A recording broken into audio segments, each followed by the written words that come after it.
there, and welcome to the Kingdom Sexuality podcast. We're Paris and Alana, friends who have a heart for intimacy and long to uncover God's truth and design for sexual freedom within marriage. Welcome here.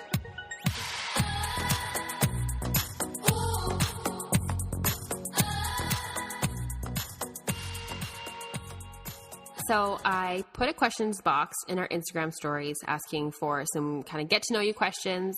And a bulk of the questions were kind of about how this started, what was the why behind this, kind of in the sense like, why did we decide to take on this ministry? Why did, sexual intimacy within marriage become a passion for us? How did this all start? Things like that. And so we just decided we would tackle this kind of big one first, and then we'll get into like the little questions in the next episode. So in order to tackle this, we decided, to answer another question, which was also, what are your testimonies? So we're taking a bit of a spin on it, and we are... This is Alana's. Yes, this is, we're giving you our Sextimonies. So... That's right. Back in April of 2020... I was talking to Jeff and Paris, April, May. Oh no, you hadn't even talked to me about this yet. Okay. So we hadn't even been in communication about starting a podcast. Yeah. Cause you messaged me in May. Okay. So it was April.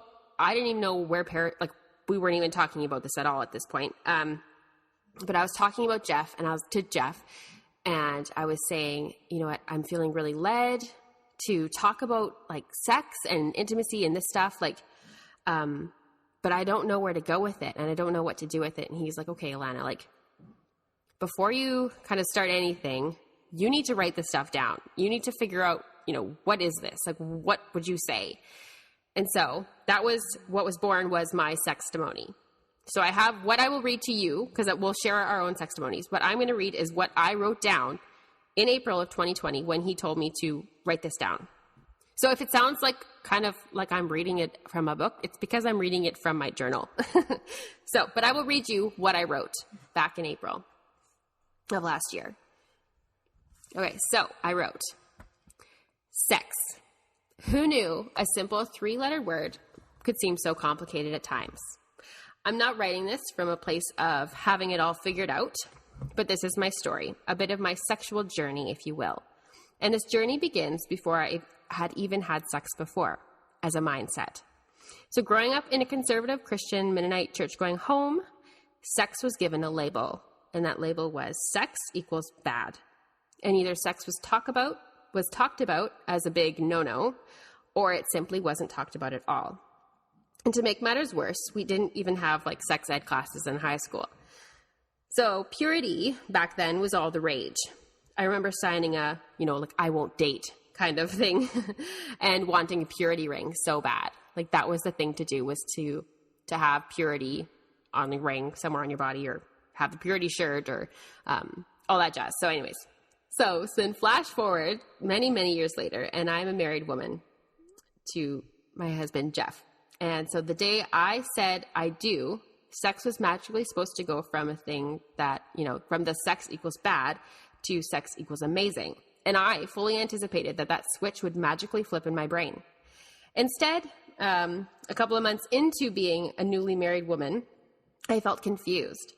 I remember thinking, why don't I want this as much as I thought I would? And how am I supposed to know what turns me on and what feels best? And I really struggled with these thoughts for years, sadly.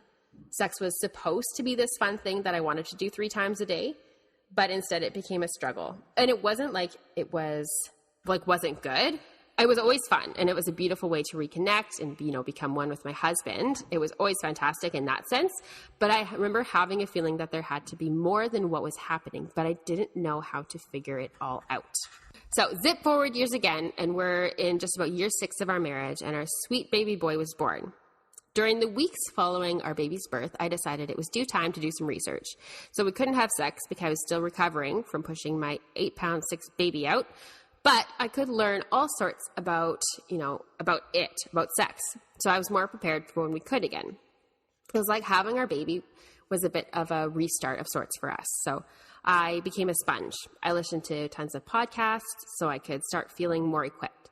And so it was through all of that research that I discovered that there wasn't that many resources out there for how to, improve and learn about your sex life from a Christian standpoint. It feels like churches are, busy pouring their resources into this stay pure fight that they often leave behind the newlyweds. So I wanted tips. I wanted ways to spice things up. I wanted games, practical advice as a new mom who was tired, but also wanted sex as a priority. So I slowly began making sex a bigger priority in my life, talking about it more with my husband and with my friends, and it started to get so much better. I felt like I had discovered this new freedom from ripping off the old label that sex is bad and putting on a new one, which was sex was amazing. And all it took was for me to stop assuming that our sex life would eventually get better on its own to actually doing something about it. And through my journey, I realized that this is something many women struggle with, but I had no idea because no one ever talks about it. So it's like we all assume that the couple beside us has it all figured out. So if we ask a girlfriend, a question or some advice that, I don't know, it's like we believe that if we're asking a sex-related question, that obviously then I've got a crummy sex life or something. So it seems like sometimes that's what holds us back from really being open and honest with trustworthy friends, which can be like a really freeing and life-giving experience. Although I totally understand there are definitely some things that you don't always chat about with your friends. There are boundaries there, but still, like having a community around you is huge. So the amazing thing about being married to someone is that you have your entire marriage to grow your sex life together. We never stop learning new things about each other's bodies, and that is a beautiful thought. You have your entire lifetime to work at making your sex journey better, but why not start now? Mm-hmm. So that was what I wrote back when we started. That is so good. I hope it gives you like a bit of an idea of my heart behind this and why this is such a passion for me. You can kind of see like my journey of, where I was, how I formed into why this is on our hearts, so why on my heart. So yeah, that's me in a nutshell, I suppose. That's awesome. And so relatable. Like the things you were saying, like, yeah, that's me. That was like so much of what you said. I'm like that. I mean, our testimonies or our sextimonies, are kind of similar in that aspect. Mm-hmm. Okay, you guys, I'm setting a timer for 10 minutes because I can talk. Okay. So can we just like applaud Alana on having everything written down? She's amazing like that. I'm always off the cusp, so I don't have anything written down. Well, it's not like I just wrote this down. I wrote this down last year. Recorded. I know, but that's amazing. Like you recorded all this and like you're revisiting this like a year later, and that's just super beautiful. So yeah, okay. Let's go back to me as a 13-year-old, you guys. Like I said in some previous episodes, we've kind of talked on this a little bit before, but like in my home, I grew up in a really, really beautiful home. God has blessed me tremendously. I'm really close with both my mom and my dad. And like talking about sex was fine. It just wasn't talked about a lot. And so I kind of developed this mentality that maybe we just don't talk about sex. And not that it was wrong or dirty, but it was just a hush-hush kind of thing. And so I kind of adapted that mentality. And as me and he's obviously my now husband, Neil, grew closer and closer in friendship, we hit it off at 13 and 15. And at 14 years old, I told my mom, I said, Mom, I am marrying Neil Simpson. And she's like, okay, we'll see about that. Sure enough, I did. But I mean, I was set on this guy and he was set on me. And so we had this entire teenage romance, you guys. And being in a world where culture glorifies sex and idolizes it, and the church predominantly quiets it, and a lot of negative messages go out against it, I found myself being extremely confused. And Neil and I really struggled through navigating our hormones and, attraction and sexuality all throughout those years until we got married at 18 and 20. So it was really intense. There was a lot of times where we screwed up and we messed up, and we had to really get accountable with each other and with the Lord, and eventually with some friends and older couples in our lives. But we didn't do that as soon as we should have. And so that left me bringing on a tremendous amount of guilt initially, which bred into shame, which you guys know we've talked about that. Shame is an identity that is rooted in a lot of unresolved stuff that just breeds a lot of chaos in your life. This is not something from the Lord. Shame is not from the Lord. That is directly from the enemy. And so I just felt like maybe God was punishing me. You guys know our hearts on that topic. We've been talking about that a lot lately, and who God is. And so I had to get to the point where I have to ask God, okay, God, who do you say that you are? And who do you say that I am to you? And I remember that breaking point. It was a literal breaking point in my life. I snapped my knee right about in half in an accident, and I was left completely bedridden for weeks. And it was at that time that the Lord and I really got on the same page. And God showed me a lot of truths and a lot of ugly stuff that I had to work through in my life. So at 16 and 18, Neil and I really came before the Lord with very renewed hearts and understanding who God is as our Father. And that was a real turning point for us because we realized a lot of limiting beliefs that we had been believing that actually really navigated us incorrectly in our relationship. And instead of focusing on, oh, we can't do this. Oh, we can't. Oh, no, that is sin. Oh, don't do that. And it's like this whole don't do it, don't do it, don't do it. And it was just bred out of so much negativity from a lot of the voices that were feeding into our lives. And we really started switching our mindset to, let's just honor God. Like, what is honoring to God? How can I honor God? How can I bring him glory? How can I serve him through the sacrifices in my life and being his child? And that mindset switch was massive for us. And so fast forward to getting married, those 2 years from that mindset switch to getting married, we were so abstinent in terms of anything sexual. You guys, Neil and I were virgins coming to our wedding night. We definitely struggled with some sexual sin for sure. But when it came to our wedding night, I was the same as Alana. I was like, boom, this is going to be so epic. Like, turn off the off switches, turn all of the on switches on, let's go. And we were driving. You guys, we were so cool when we got married. We had a Mustang.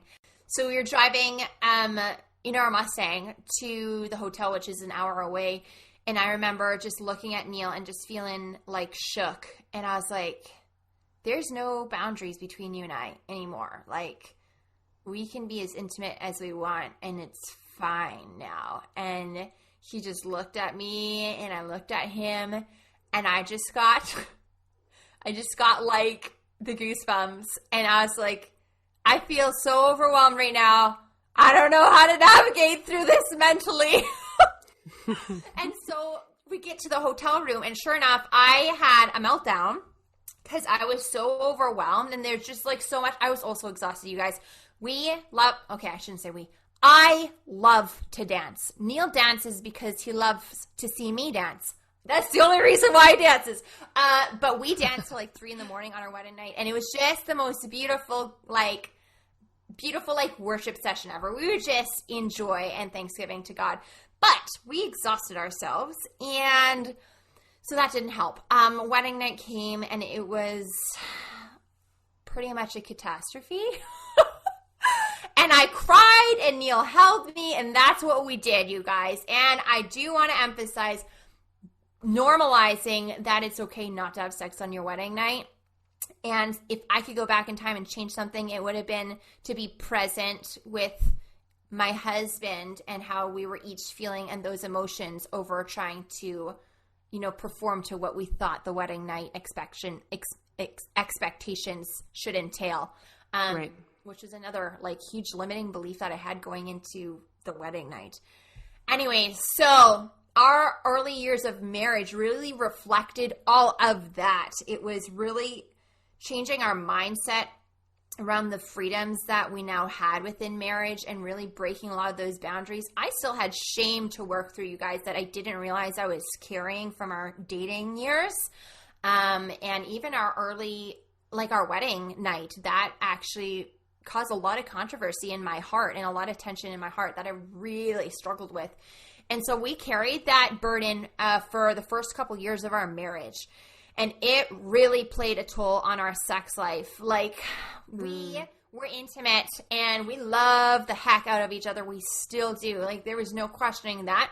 But our sex life really lacked intention and just being present with each other and pleasure being involved on both parties, because we had a lot of stuff we had to work through. Right. And so that brought us up to kind of like Alana, your story. We had a baby and we had our firstborn, Acadia, and it was the same thing. I was like, no, this is a reset. Like, we're looking at this as a reset, and we are getting a hold of our sex life and claiming it back from all the lies that the enemy has poured into us, and reclaiming this, and we're standing our ground, and we're rededicating this to the Lord. And so a lot of things started to really shift, you guys. And so that was in about year 2 to 3. And beyond that, till about year 5 of our marriage, so the next couple of years between having Acadia, going through postpartum, then having Sophia, going through postpartum, we had the girls pretty close together. There were so many changes, in our lives. And God broke down walls like a boss in those years. And we worked through shame, and we worked through traumas, and we worked through so much sexual apprehension and tension and strongholds that we weren't even realizing we were carrying. And God just did a work in us, and it was really hard. It was a very, very, very hard couple years of our lives, and just being honest with even ourselves, and before God and before each other, because sexuality is it is such a vulnerable thing. It's hard to even get honest with ourselves on that sometimes. And so that was a huge waking point, and God did a massive, massive work in our lives in those years. And so it was out of that the Holy Spirit really put both within Neil and I's hearts the importance of really cultivating healthy sexual intimacy and what God designed sex as for a married husband and wife. And so cue podcasts and books and anything we could find that was godly sex information. We were listening to it, poring over it. We were studying the scriptures, and we just went full out. But like Alana said, was there a lot of that to pour into? No, there wasn't. And we definitely found ourselves lacking in a lot of departments that we had questions for, like so many questions still that were left unanswered. And so through that, some more prayers started happening, and the Holy Spirit started working again, which led us to, obviously, Alana, you shared your story that happened last April. May, the Lord brought us together and reconnected us, and then the rest is history.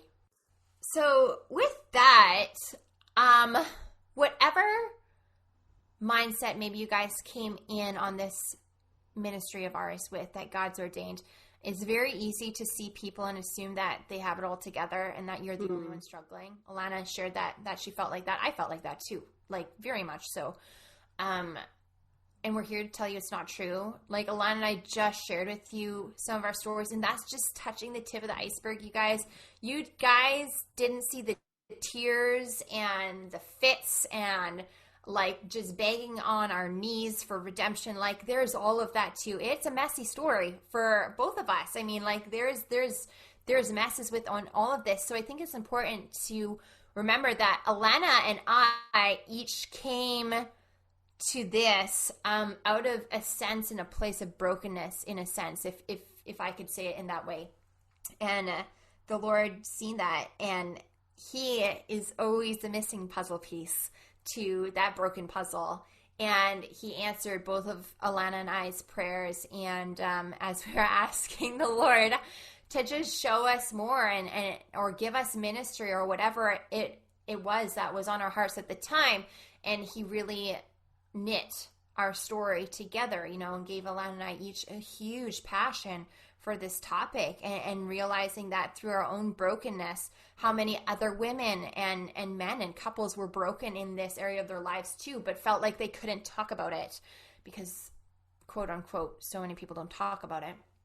And that's where the Lord led us with this. And so it's so interesting. Both Alana and I weren't like, okay, God, we're going to do this ministry. Let's do this. We're like, God, like us? Are you sure? Yeah, exactly.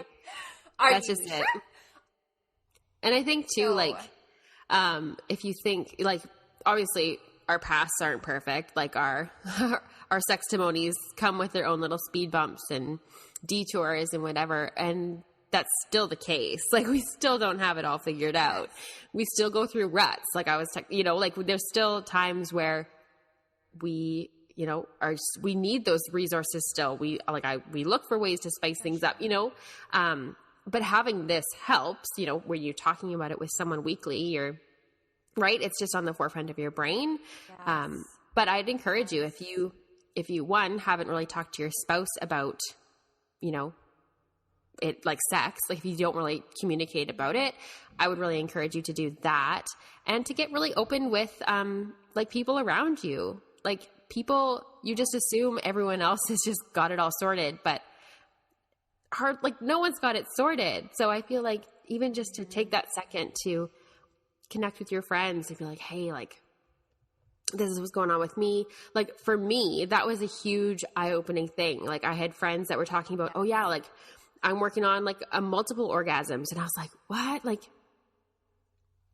I've never had one, you know, like at whatever point in my marriage this was, but I was like, wow. And it was really eye-opening for me to then be like, okay, but this is achievable.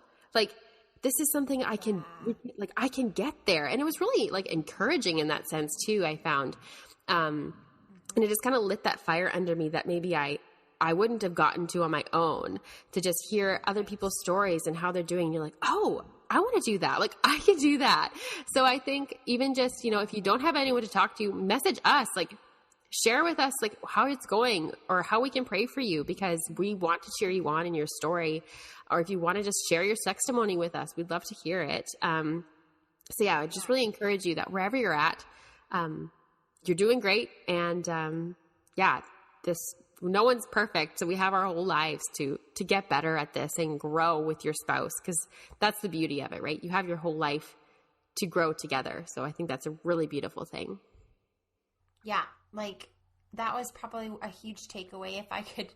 If I could narrow it down to some huge takeaways that we have gotten over the years, in terms of our sex life goes, and just what the Lord has been doing in our own marriage, is to really lean in on God's grace and extend that grace to each other as spouses, to extend that grace even to yourself, and know that it's not, okay, we're getting to this destination, then we've got it. It's not like that. It's not a destination. It's a journey, and to just embrace every step of the way of that journey, the good, bad, the ugly, and know that the Lord's got you in that, and just really lean into Him, because at the end of the day, we honestly can't do anything in our power, you know, like for ultimate, lasting, fulfilling change and growth. That's the Lord working in our marriages. And I think it's important to really remember that as we go through, you know, with our sexual journeys. One last thing though, I'd really encourage you to actually write down your own sextimony. Because I feel like I'm totally inspired to do this now. Right? Like I feel like people, like it's something it's really worthwhile to actually see. Like, I don't know if you journal, like if people journal or not, like, but even just to like start one even, or like I'm very pro journaling. I love that. But to just write down, and you can just see, you know, maybe where God was moving in it, or, you know, you're like, oh, maybe this was a really hard time in my life. And so like, that was why this was so low, or I was struggling with this. And, you know, that's what we were working on then. I feel like it's really healthy to look back and remember how far you've come, and just to write it down and talk about it with your spouse.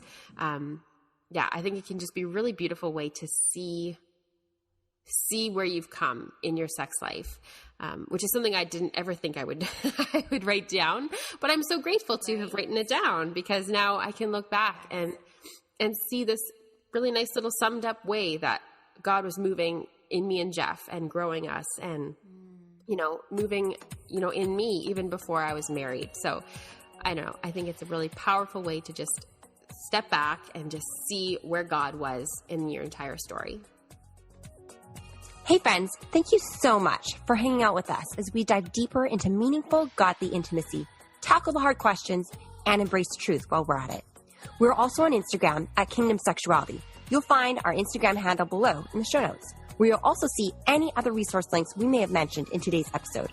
As always, our hearts are to cultivate deep community and freedom with you guys, and we cannot wait to continue this journey alongside you. We'll see you in the next episode.